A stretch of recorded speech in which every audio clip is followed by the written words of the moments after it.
Thank you very much, Steffi, for this very kind introduction. Thank you for having me. Yeah, I got 12 minutes to have a short spotlight on something that goes beyond myself, beyond us, beyond even artificial intelligence. Maybe something that is the biggest of all, biodiversity. Oh, where is here? Next.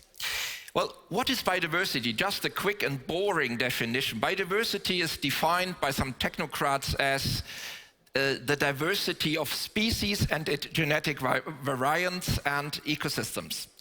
But in fact, biodiversity is more. Biodiversity is the web of life that those species and ecosystems and their variants are building. And I think biodiversity is even more than the web of life. Biodiversity also defines the beauty of our planet. Biodiversity, at the end of the day, and that is that is important to understand, biodiversity is our home, it's our planet. It is what makes this planet viable. It is the difference between building walls and roofs on the moon or building walls and a roof and having a home on a planet that is comfortable. That's biodiversity. The diversity of species. That's how biodiversity is often misunderstood. But maybe it's a good entry point. It's stunning. There are 20 million species. That's what scientists lately agreed upon. But they're not quite sure whether it's 20 or perhaps even 100 million species. And even this shows how little we already know, or how little we still know about biodiversity. But let's assume there are 20 million species. What we know is that already 25% of them are endangered. And the species you see depicted here, they tell already that it's not just about numbers, it's also about inspiration, beauty. It is the web of life. It depicts a species from the red data list of the IUCN. Each of these species is endangered. The diversity is a diversity of more or less small organisms. So it builds up on bacteria, it builds up on fungi, but interestingly, animals still are the biggest part, the biggest fraction of biodiversity. And among the animals, by far, it's about insects. And within the insects is beetles. So if aliens came to planet Earth and would define what biodiversity is about, they would go back and they had only one answer. They would say it's about beetles. Beetles. Beetles run our planet. They are a source of very high genetic diversity. And it's about the tropics. The tropics are the places where we find the biggest fraction of biodiversity. This does not mean that the biodiversity of the Arctic or of the temperate regions like Europe is not important, but the sheer amount of diversity in the tropics succeeds or exceeds anything that you can find outside the tropics. That's what this map of bird species richness indicates.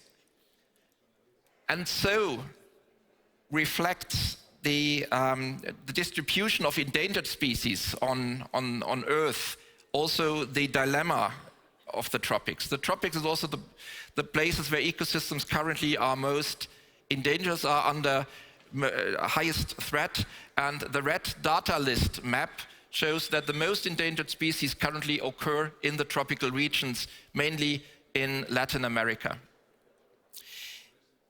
Although scientists do not know exactly how many species live on the planet, we still have some rocket-solid information on the decline of those species. The WWF, together with the Zoological Society of London, measures every 2 years a sample of more than 30,000 populations of more than 5,000 different species representing all continents, all temperate zones, etc. So they give a pretty good representation on the state of biodiversity. And what we can see is that those populations of mammals declined since 1970 by almost 70%. So only 30% of animals. It's not about species diversity, it's the sheer number of animals. So we have lost 30% of animals on the planet since 1970. The tragedy is not fully reflected, because 1970 might not be the best benchmark to start such an assessment. What happened before 1970s in Europe and in North America? And that's the bias in our graph, and we are pretty much aware of it, because the figures in Europe, as you can see up, and in North America, they do not collapse as the figure collapses in Latin America, because the decline in Europe and Americas, it happened before 1970. But look at Latin America, minus 94%. 94%. Imagine I had some animals here sitting, 10 of them, and then I would start pushing them all up. You would start screaming. I would push them all up until the very last was left. And then I started going around and then say, 94% decline, this is already gone. That's animal decline, and it is rocket solid. Yeah? These are figures we can trust in. What is the reason for this? Many of us think it's climate change. It's not yet, but climate change is occurring.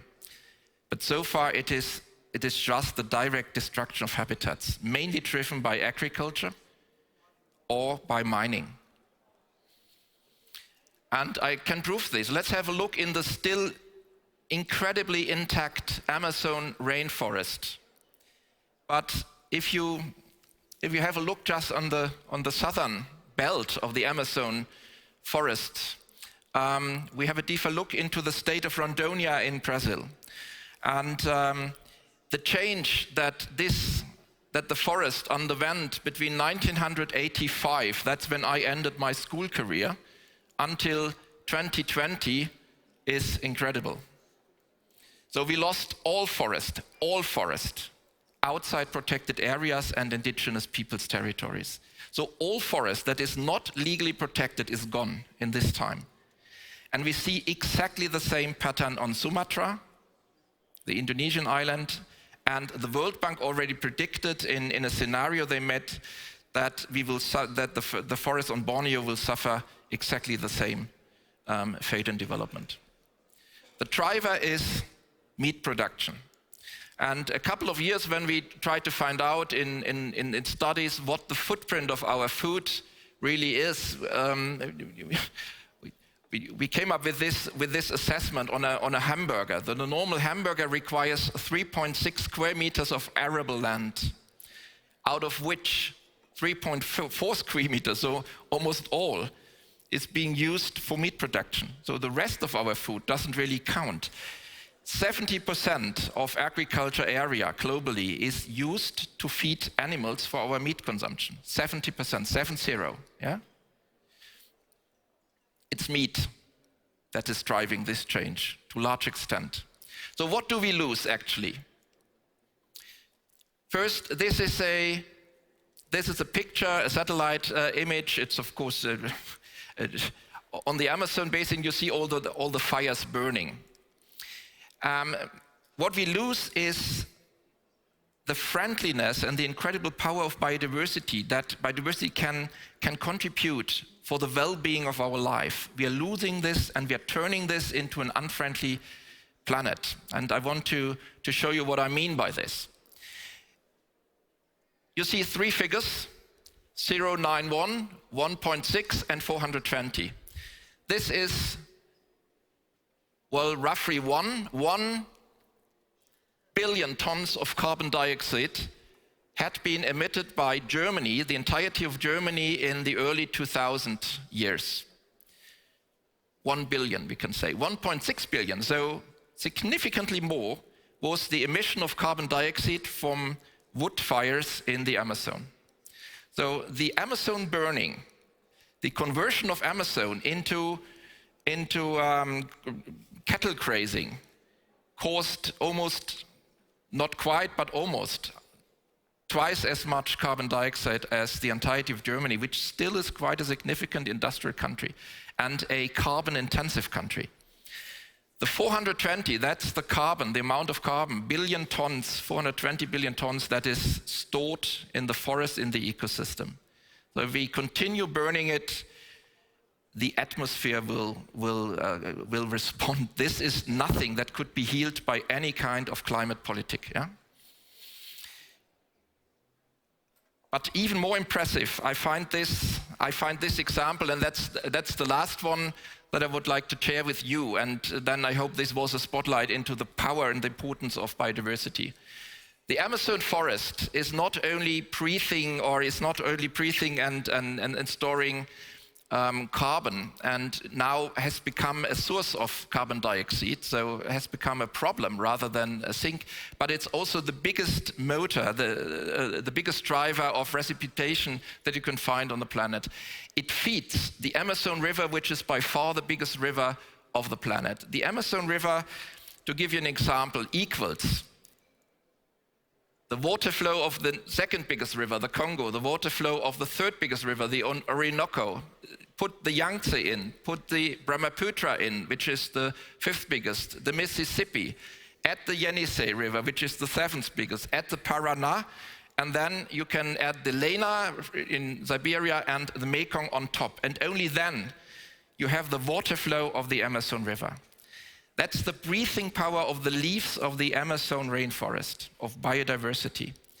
Can you imagine the cooling effect? The effect of the moisture household of the atmosphere, how much water and minerals are contributed to the oceans by this river. If we lost this forest, and it's all about biodiversity, if we lost this forest, this web of life, something will vanish from the planet. Yeah? So I see my time is out, and I think as a spotlight, this should be enough for today. Maybe we will hear more about biodiversity. I want to say thank you to you for listening. And I hope I could give you an example that this is something we have to take care of, because losing biodiversity on the planet is not an option. The solutions to keep it are surprisingly easy and surprisingly cheap. Thank you very much.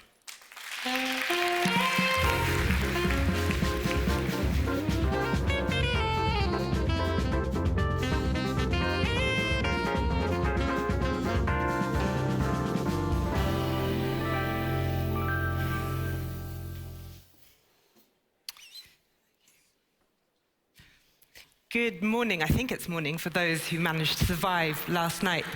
I'm going to ask you all a question. I think that these are going to work. Sorry. Okay. Is it possible to get the next slide? Okay. Who here wants to make the world a better place? Please, can you put up your hand? Okay, that basic question.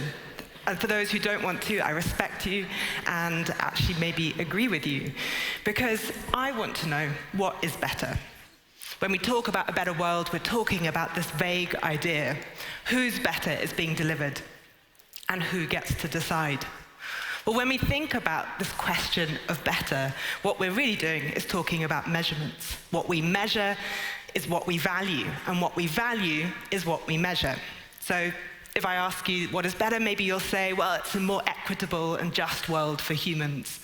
And we measure GDP. That's the measure that we're using to measure that. And it's a bad measure, but it's one way of thinking about that. But I'd argue that the only measure that really matters is the one that's measuring functioning ecosystems. And that's if we're thinking about a better world where we live the lives and the conditions that we have evolved to live in.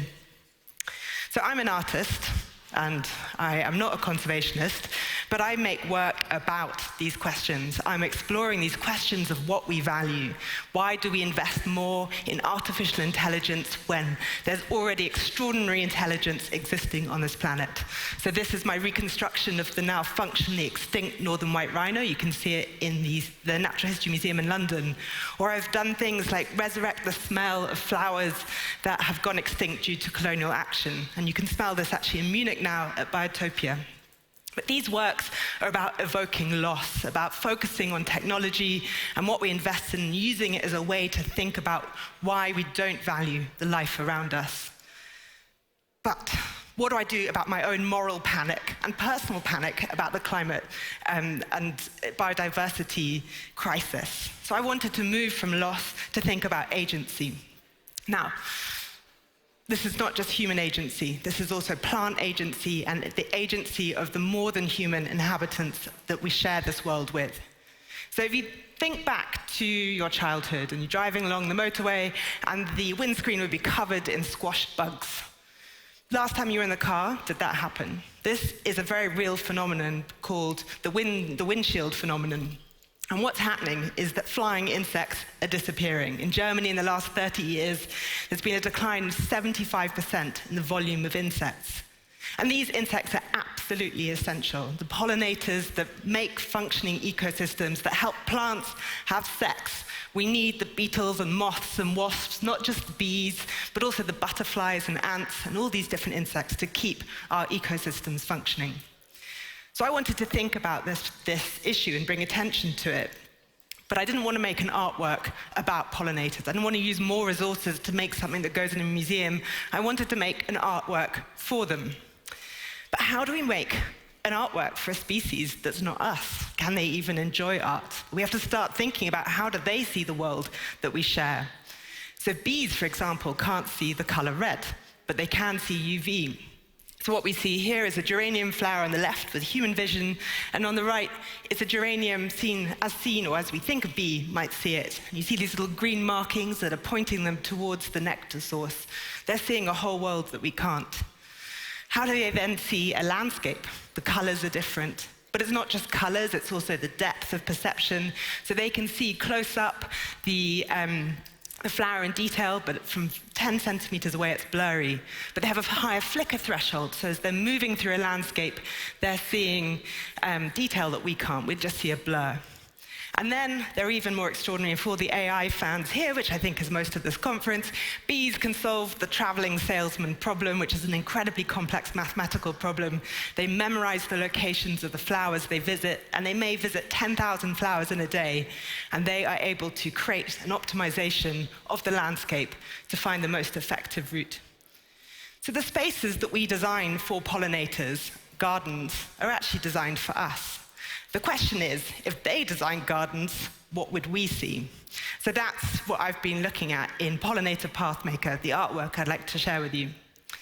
So the problem is, if you're making art for pollinators' taste, not human taste, the artist gets in the way. So I wanted to make an algorithm that could solve this problem for me, to buffer my taste from the design process itself, but also to ask this question about the technologies that we make. Do we just make technologies for human benefit, or is it possible to be altruistic with the design and technologies that we create? So at the heart of this technology, this algorithm, is empathy. I wanted to code empathy. And it turns out that's quite difficult, and because it just needs a really functional definition. So I defined it as supporting the maximum diversity of pollinator species possible. So you can play with the algorithm at pollinator.art, and I'm about to take you through that, but feel free to log on now. And what happens on the website is that you can start to create a living artwork for yourself. So you can create the shape of your garden plot. You can choose a location. At the moment, we have developed plant databases for Atlantic Europe and continental Europe. It's just launched, which includes Germany.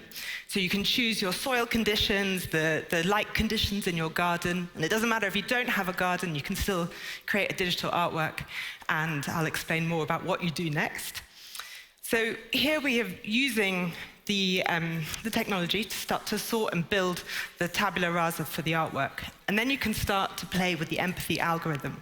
It's always going to optimize for pollinator diversity. So the kinds of gardens that we make are gardens that are including generalist flowers that support many species, including specialists that support certain species. And we can start to explore and fly around the garden as if we were an insect. Now, we think of gardens as objects, as things that are static. They are 3D spaces, but they also exist in time. And I'm not a gardener, so I wanted to explore how can I understand these mutualistic pulses of flowers blooming as the pollinators they've co-evolved with come into, emerge into the world. And I didn't realize that's why flowers come out at certain times of the year, because that's when their pollinators come out. So you can see this pulsing of the garden over the seasons as things emerge. And it's a different way of thinking about it for me as a non-gardener and a way into this problem. But I also want to experience it as an insect. So we added a pollinator filter. So we can also, for the humans, look at which flowers are there. That's what you're seeing now on the screen. But the pollinator filter was really important to me to try and simulate this way of thinking about how we step into the world of insects, how they're seeing this landscape as they approach it. So we've created a garden. Every time you play with this, it'll create a new solution to the problem. And then I invite you to download the planting instructions. Now, this is the anti-NFT digital artwork. So what you do is you have to pay money to buy plants or to find a piece of land, whether it's a community space, your own personal garden, if you're lucky enough to have one. Your investment is planting and fabricating your artwork. So you get a complete set of instructions, an edition number. You can revisit the visualization on the website as well. And my ambition is to create the world's largest climate-positive artwork together.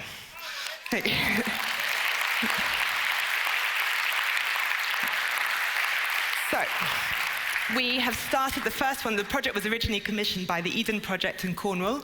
I learnt to garden by planting a 55-meter garden with 7,000 plants. And this was it last summer in its first period of blooming.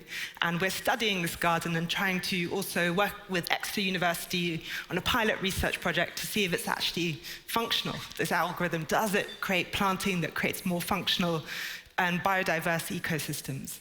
The next one was commissioned by the Serpentine, and I got to dig up a bit of Hyde Park last summer, which is super exciting. And this was planted and opened in June last year, and this year hopefully is going to really start to look glorious. The next one's coming to Berlin. I can't tell you where, but it will be planted in April and will open in June. So if anyone wants to find out more or help, please let me know. And what is so exciting about this Berlin one is we're going to start launching the DIY part. So this was an art project. It was originally a commission for a sculpture about pollinators, and suddenly I'm making this massive effort to create a global movement, and I have no idea how to do it. So I need your help to think about how we can drive this community activism through the DIY editions. So this is the first school garden that we support, the Eden Project supported in Cornwall, with kids using the website to create their own garden. And we're going to be doing the same in Berlin with a pilot school. And we need to get all of you who live in Berlin and your friends around Germany and elsewhere and beyond planting their DIY gardens, because this is art that is not about scarcity. The value is not in a single edition. It's about multiple editions supporting each other.